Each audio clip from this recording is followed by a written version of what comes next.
आज का जो दौर है,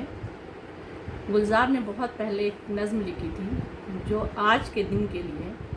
जो आजकल के हालात हैं उन पे बहुत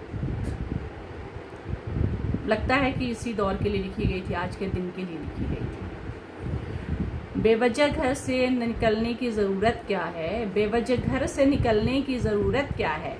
मौत से आंखें मिलाने की ज़रूरत क्या है, बेवजह घर से निकलने की ज़रूरत क्या है, मौत से आंखें मिलाने की ज़रूरत क्या है। सबको मालूम है बाहर की हवा कातिल है, सबको मालूम है बाहर की हवा कातिल है, यूं ही कातिल से उलझने की ज़रूरत क्या है, यूं ही कातिल से उलझने की ज़रूरत क्या है।